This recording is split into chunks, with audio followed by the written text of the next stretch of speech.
law enforcement officials became so concerned by the president's behavior that they began investigating whether he had been working on behalf of Russia against American interests. Investigating a president of the United States to see if an American president is working for the Russians is it's almost too much to wrap your mind around. I can just imagine the reactions from the president. I'm sure he's composing the witch hunt tweets right now.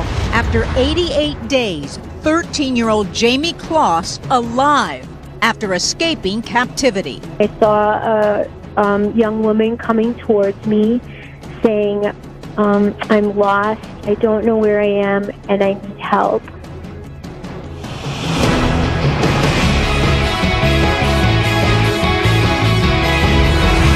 This is New Day Weekend with Victor Blackwell and Christy Pohl. Good Saturday to you. It is now official. This is the longest shutdown of the federal government in U.S. history. The White House is fighting another battle as news breaks that the FBI opened an investigation into whether actions by the president himself were a threat to national security.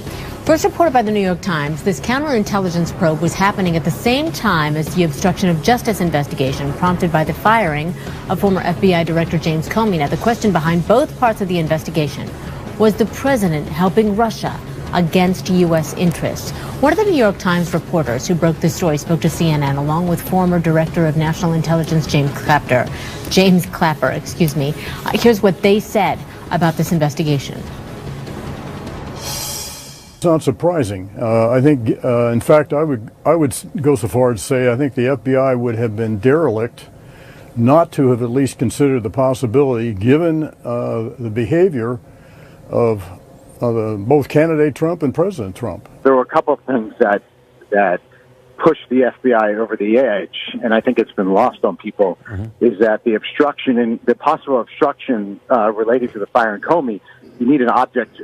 The obstruction has to have an object, and the object was the investigation into Russian interference in 2016. That is a national security investigation. Well, during the campaign and after Donald Trump became president, there were a series of Russia-related red flags. Here's a short timeline of events that sparked the official obstruction of justice inquiry by the FBI. It was May 9th, 2017, that President Trump fired then FBI Director James Comey. Shortly after, he drafted a letter thanking Comey for telling him that he was not the subject of the FBI's Russia investigation. Well, 2 days after the firing, an interview with Lester Holt, the president then tried tying Comey's firing to the Russia investigation. Regardless of recommendation, I was going to fire Comey, knowing there was no good time to do it.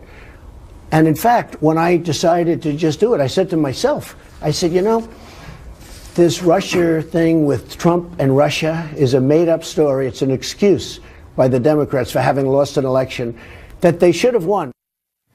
Well, that was the tipping point for the FBI. Then they started looking into connections between Trump and Russia leading up to the election and after. Now, remember, the FBI knows a lot more than is public right now. But, of course, we know that as a candidate for president, the FBI found that those close to Trump held meetings in Trump Tower with Russians closely connected to Russian President Vladimir Putin. That was June 9th, 2016. During the campaign, Trump called on Russia for help.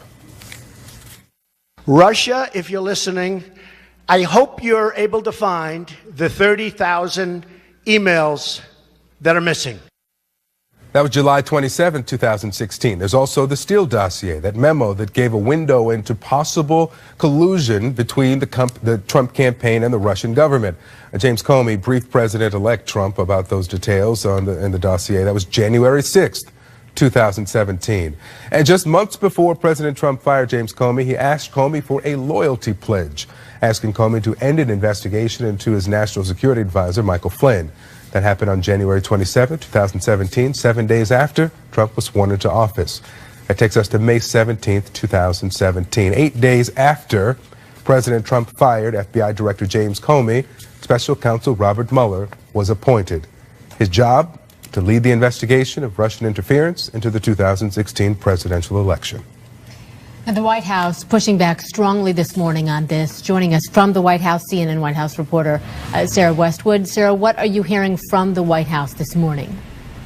Christy, good morning. And the White House is pushing back, as you said, aggressively against this New York Times reporting that suggests that President Trump was under investigation by the FBI in the days after he fired James Comey, not just for alleged obstruction of justice, but also whether he was working against U.S. interests on behalf of Russia. Sarah Sanders, White House press secretary, saying in a strongly worded statement, "This is absurd. James Comey was fired because he's a disgraced partisan hack, and his deputy, Andrew McCabe, who was in charge at the time, is a known liar fired by the FBI.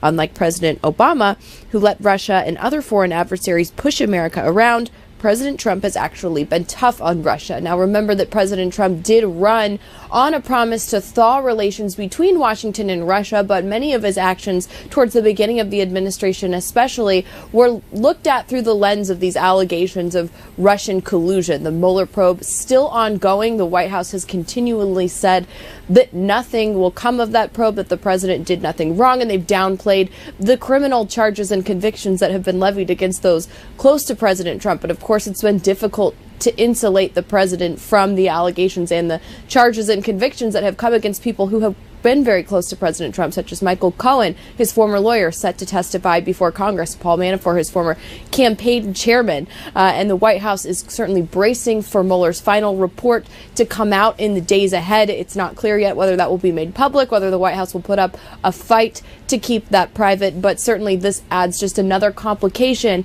to President Trump's agenda right now as he struggles to pull his administration out of a partial government shutdown. Christy. All right, Sarah Westwood, appreciate the update. Thank you. So this morning, a massive explosion ripped through a Paris bakery after a gas leak. Several people were hurt. Look at this. You can see the fire billowing out of the building there. CNN's Melissa Bell is not far from that location. Melissa, tell us more. Let me show you, Victor, just what's happening behind me. It was a few hours ago, as you say, that massive explosion took out, really, a bakery. And what we understand from the firefighters, from the emergency services who've been working here in their hundreds throughout the morning, Victor, is that it was just before 9 a.m. Firefighters were called out to the scene because someone had smelled gas, and it was while they were here that huge explosion took place, setting off a fire in that bakery. Of course, the first question anyone asks in Paris is whether it was terror-related. Very quickly, authorities confirmed to CNN that it was due to a gas leak. But really, speaking to eyewitnesses here, it was the force of the explosion that was remarkable. People were knocked off their feet, windows and surrounding buildings were taken out, Victor, and now we're hearing confirmation of the number of wounded. 12 people have been seriously wounded, 5 of those critically. Their lives are still in danger, we're told, by emergency services. And amongst the wounded, 3 firefighters who come out here initially, of course, Victor, to check out that gas leak. So a huge explosion here in Paris this morning with, as we'd feared, many wounded, but nothing terror-related. Hoping for the best for those wounded. Melissa Bell for us there. Thank you. Well, the 800,000 government workers who just missed their first paychecks, they're finding ways to pay their bills during the government shutdown, or they're trying to. We're speaking with an EPA employee who is selling her collection of rare books just to pay her bills. And new details in the case of Jamie Kloss, the missing girl who was found alive. You're going to hear more from her neighbors about how they found her. She looked exactly the same as she did in her picture, a little bit thinner, I would say, and then she looked really tired and like she's been fighting a battle for weeks. In the time it takes to brew a cup? This morning we are learning new details about the suspect who allegedly kidnapped 13-year-old Jamie Kloss and killed her parents. According to police, Jake Thomas Patterson planned his actions and took proactive steps to hide his identity from law enforcement. In the meantime, Jamie Kloss has been reunited with her aunt and her dog, Molly. CNN correspondent Jean Casares is in Barron, Wisconsin. Jean, what are you learning? Well, we're learning a lot. First of all, we're right here at the Barron County Justice Center, and the suspect, Jake Patterson, is being held here. Obviously, no bond. His first court appearance will be on Monday. But last night, 30 to 40 local, state, and federal law enforcement officers were at his home, allegedly where he held captive Jamie, and they were executing at least one search warrant, and they were there, according to the press conference yesterday, they would be there for hours. Now, it was Thursday at 4:30 in the afternoon when a lady that just has a cabin in the area was walking her dog. And it's an area that there are not a lot of people. And she saw this young woman come out from the forest. And she said she was disheveled and she was young and she had shoes that were way too big for her. And she recognized her. And then she said her name, that she was Jamie Kloss. She said, "I'm lost. I don't know where I am. I need help." And so it was that lady that took her to a neighbor's home as fast as she could, rang on the doorbell. They opened it. And the homeowner looked at this young girl. We want to have you listen to what her thoughts were when she saw Jamie Kloss for the first time. Listen. Absolutely knew it was her. We've seen her picture a million times around here. She looked exactly the same as she did in her picture, a little bit thinner, I would say. And then she looked really tired and like she's been fighting a battle for weeks. And so that woman right there not only called 911 immediately, but asked Jamie, who has been holding you? What do they look like? What kind of vehicle do they have? And it was that woman that told law enforcement. And within 10 minutes, they had pulled Patterson over. And that's when he was arrested. Jamie got into the hands of law enforcement. And then it began the reunification process, which was medical, which was mental, which was law enforcement talking to her, interviewing her. We don't know how long those sessions last or what information they got from her, but finally reunification with her family. Victor, Christy? Yeah, I saw the chief yesterday was saying their main concern is just making sure that they stabilize her, that they get her with her family, that they make sure she's okay. What more do you know, or when might we learn more about how this suspect focused in on her?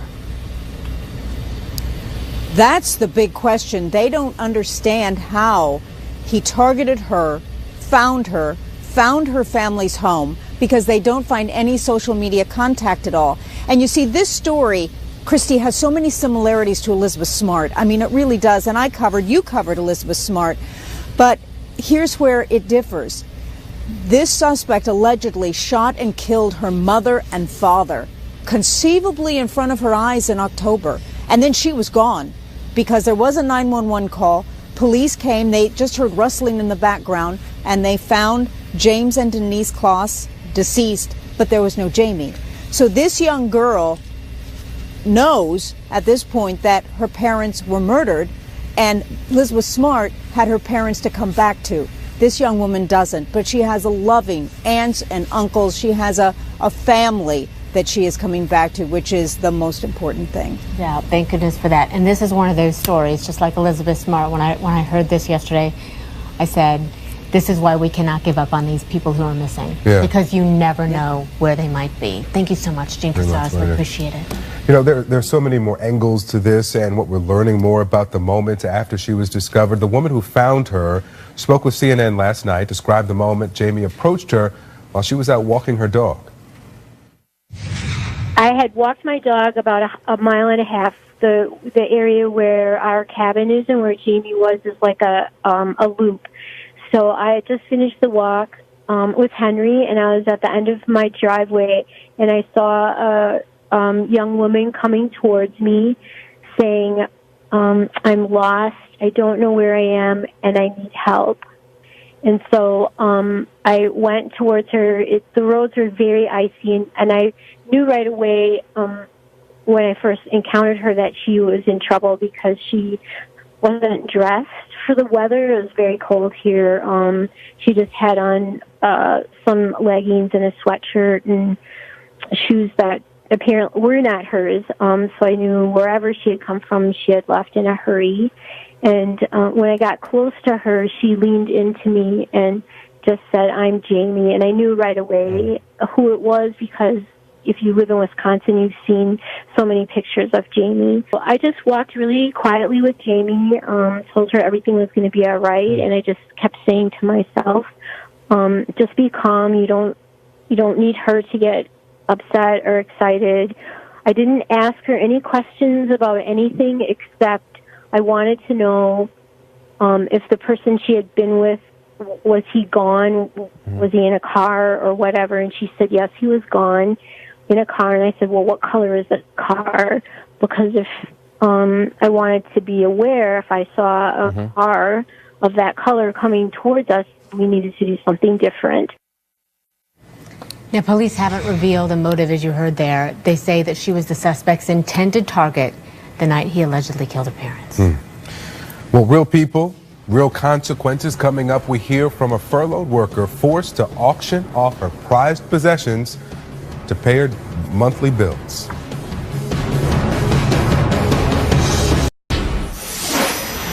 This morning, President Trump reached a pretty bleak milestone, presiding over the longest government shutdown in American history. That's 22 days of federal employees being told stay home or being forced to work without they get paid. And it appears the government is no closer to reopening at this point. Democrats, who have control of the House, have passed bills to fund the government one department at a time. President Trump insisting funding for a border wall will be part of that deal.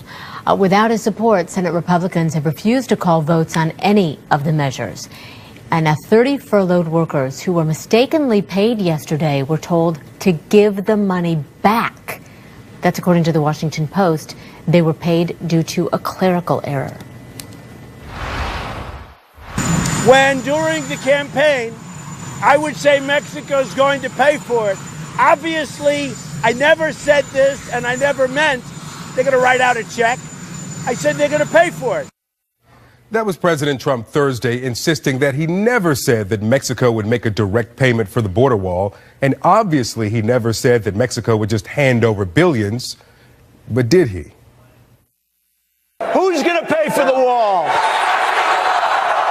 And by the way, 100%. You know, the politicians say they'll never pay. 100%. They're not going to write us a check, but they'll pay in one form or another. They may even write us a check by the time they see what happened. And that direct payment plan was more than just an offhand response during the campaign. It was his official strategy. Now, this didn't get a lot of attention during the campaign, but 22 days into this government shutdown now, we need to revisit it. This two-page memo, first published by the Washington Post, dated March 31st, 2016, was sent to Robert Costa and Bob Woodward of the Washington Post from Donald J. Trump on campaign letterhead. The subject, compelling Mexico to pay for the wall. It's then candidate Trump's 3-day plan to force Mexico to make, quote, a one-time payment of $5 to $10 billion to pay for his wall. That's back when Trump claimed it could be built for $10 billion. Estimates roughly double that now.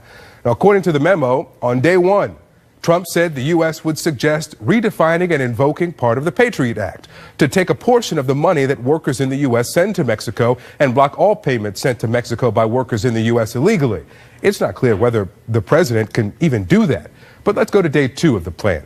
Assuming Mexico would immediately protest, as the memo says, because so many people rely on those remittances as they're known.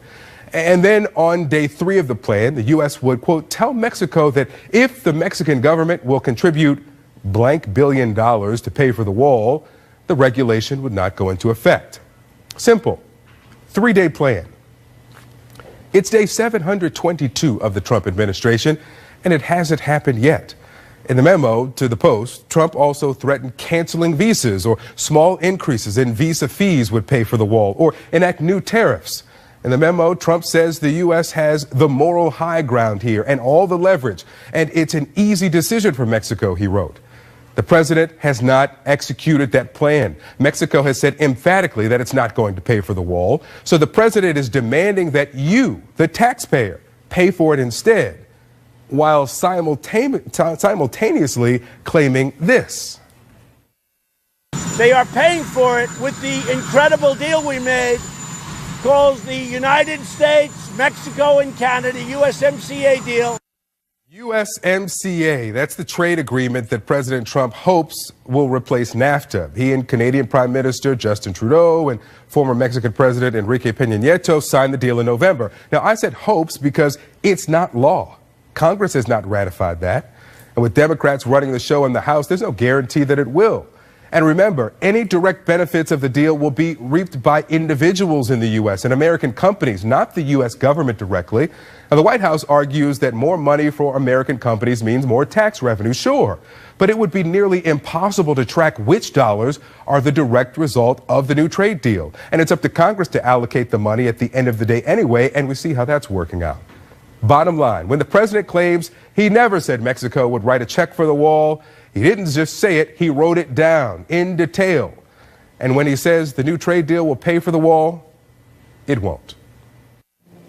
I want to hear about the human cost of this now record-long shutdown. Anna Corey's with us now, a student services contractor for the Environmental Protection Agency. Anna, thank you so much for taking time to be with us. It's my delight to join you today. Thank you. I want to let people know that you have started a government shutdown online yard sale on Facebook. And it gets creative, but it's got to be hard for you. Well, let's put up some of the pictures here of some of the things you're selling, because I know that you've got some very rare books. And you're a librarian in North Carolina, and you work as a contractor, as we said, but these are some very rare books from the 1800s. Help us understand your decision to part with these that you value so much. Sure. When I was facing the upcoming shutdown, my last day of work was December 28th. I decided to just make some crucial decisions about what I owned and what was the most valuable and what could sell. And so I chose some books from my book collection. As a librarian, I collect antique books, and so I chose what might be the most popular and most eye-catching to sell online. But it's got to be hard for you. It is difficult. I was just recently engaged on January 2nd. My fiance and I were planning to buy a house. Just recently we started house shopping, but we've put that on hold because the bank does not take a friendly eye to seeing a zero on one's pay stub. So that's been pushed out at least 2 or 3 months. So right now we're just surviving. We're not thriving. We're not joining the middle class and achieving our dream of home ownership, or moving forward with wedding planning, because it's an uncertain situation. I know this is the second shutdown that you've been through. With each day that ticks by, how do you feel? Do you have hope? Right now I'm holding on to hope in the relationship that I have with my fiance, with a supportive family and friends, but in terms of my work, it's depressing and saddening that I'm not able to do what I'm contracted to do with the Environmental Protection Agency. And you love your job, I understand. Is that right? I do. I love my job. My teammates and I, my supervisor, we all are a fantastic team, and we just want to get back to work, and we just want to do what we are assigned to do in the EPA.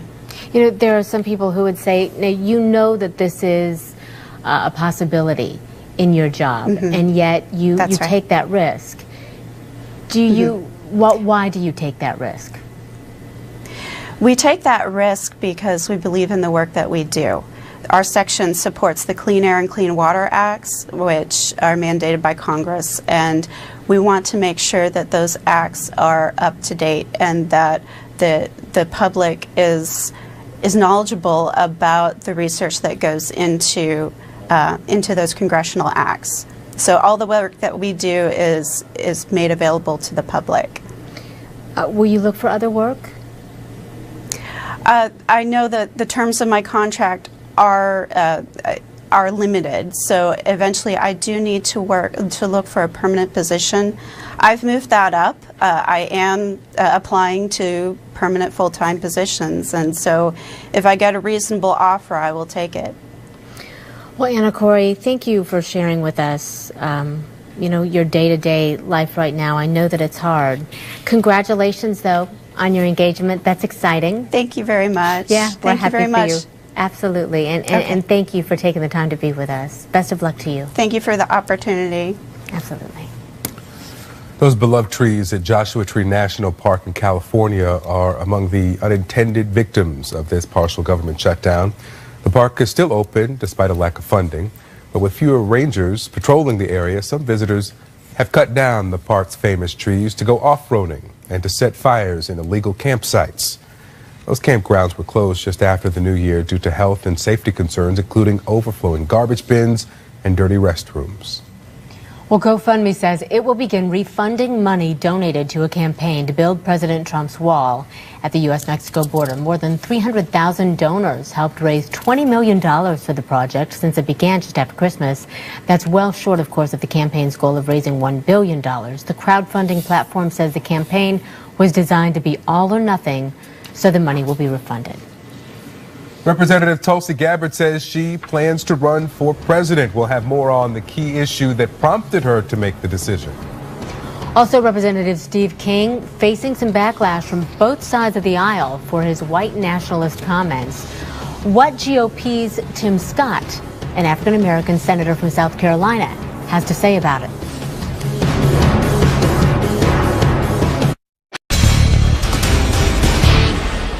Add another candidate to the Democratic primary field for president. We now have Hawaii Representative Tulsi Gabbard.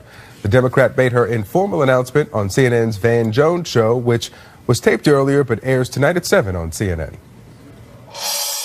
I have decided to run and will be making a formal announcement within the next week.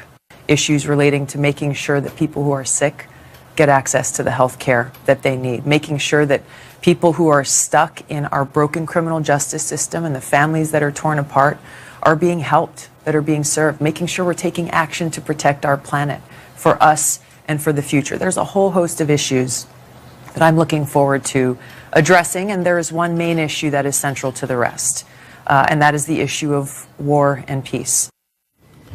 Joining me now, Errol Lewis, CNN political commentator and political anchor for Spectrum News. Errol, good morning to you. Good morning, Victor. All right, so no one really knows, obviously, what will be the central issue of the general election campaign a year and a half from now. But Congresswoman Gabbard mentioned health care. Yes, that's important to Democrats. Criminal justice reform, obviously. But the issue of war and peace, do we have any indications of how central that is to the primary fight? Well, look, you look at the polls and they tell you one thing, but as you and I learned, Victor, along with a lot of other journalists, what the insiders and the pollsters think is one thing, and then what the actual primary voters think and do can be quite different. But as of right now, yeah, there's no particular reason to think that war and peace is going to be central and on the agenda. The reality, of course, is that we are fighting these long wars. We have these gigantic military commitments. Donald Trump capitalized on the discontent that many of the rest of us don't focus on. Tulsi Gabbard seems to be taking a page out of that book. So Gabbard, notably, just a couple of months ago, sent a tweet directed at the president after the killing of Washington Post journalist Jamal Khashoggi that being Saudi Arabia's bitch is not America first.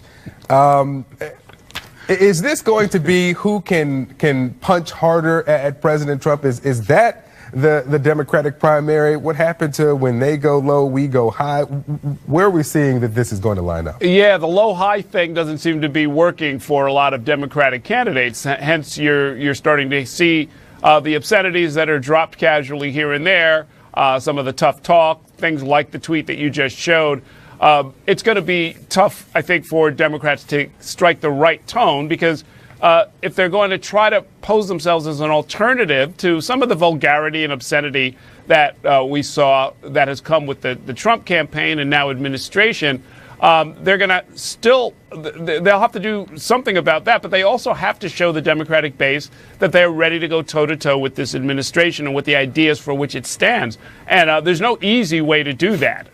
Many people, I think we saw it all throughout the Republican primary in 2016, really failed to get the right tone. You know, you can't out-juvenile Donald Trump.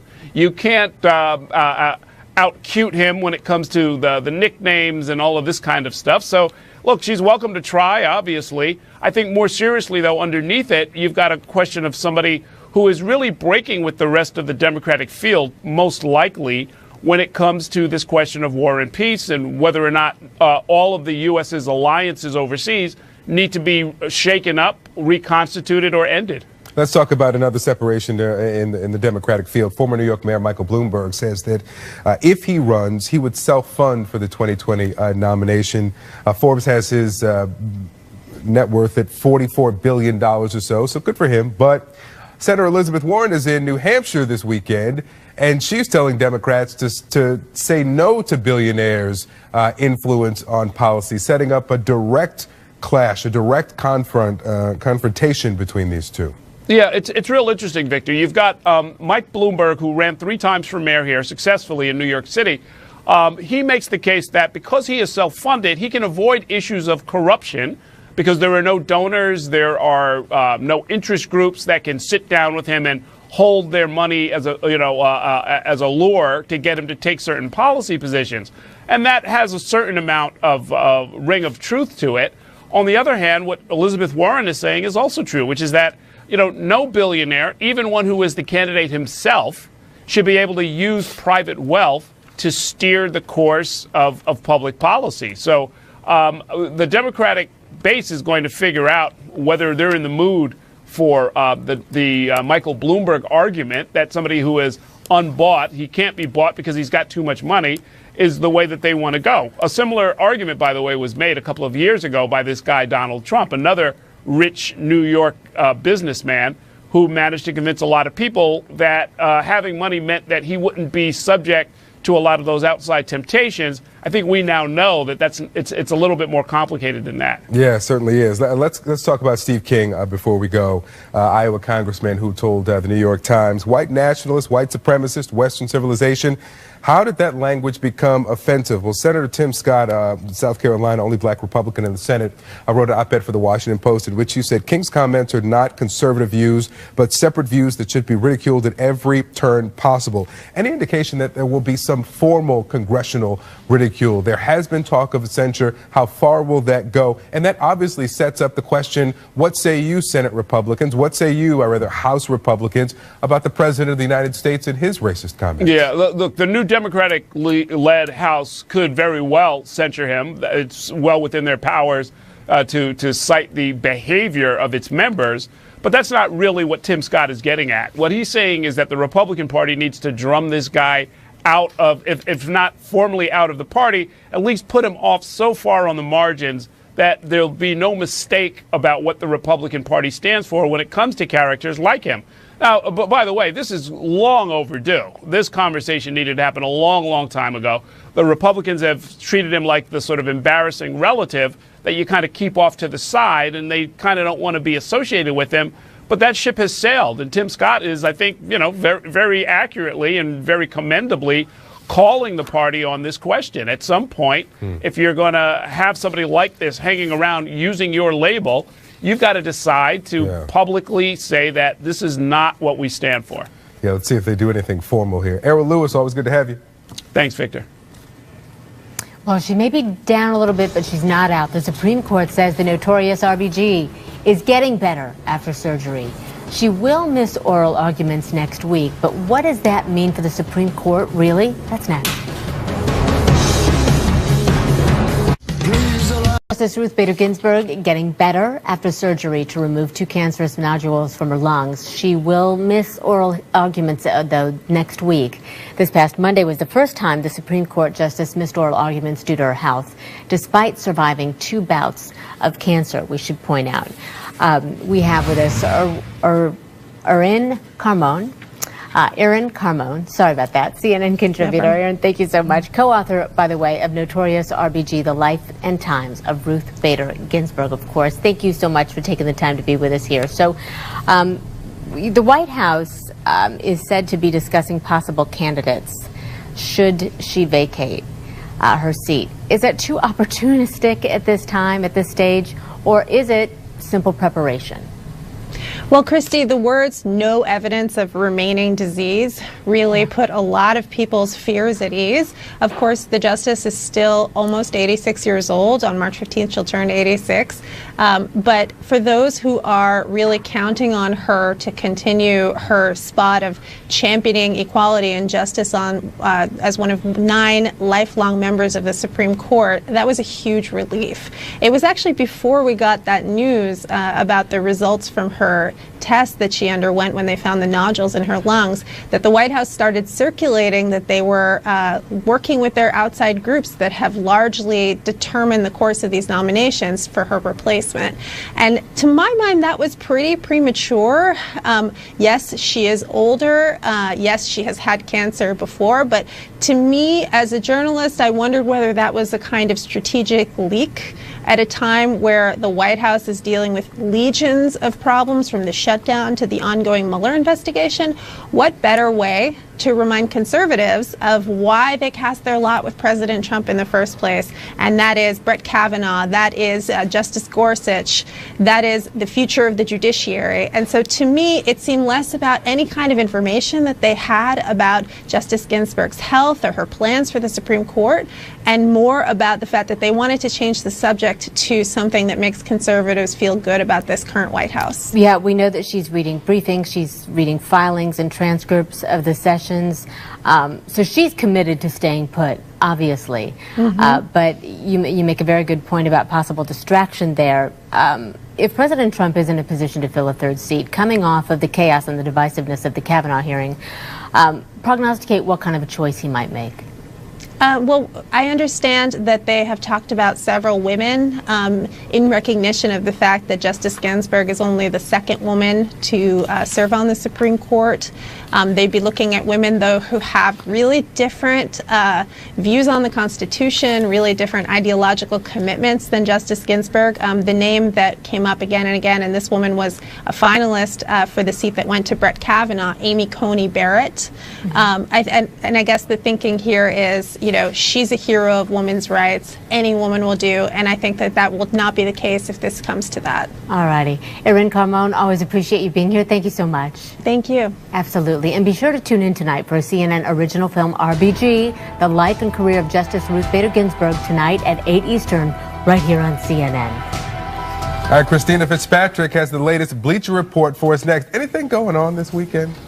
A few NFL playoff football games to talk about, and we'll tell you why snow may play a significant role in the Colts-Chiefs matchup coming up this afternoon. That's coming up in your Bleacher Report.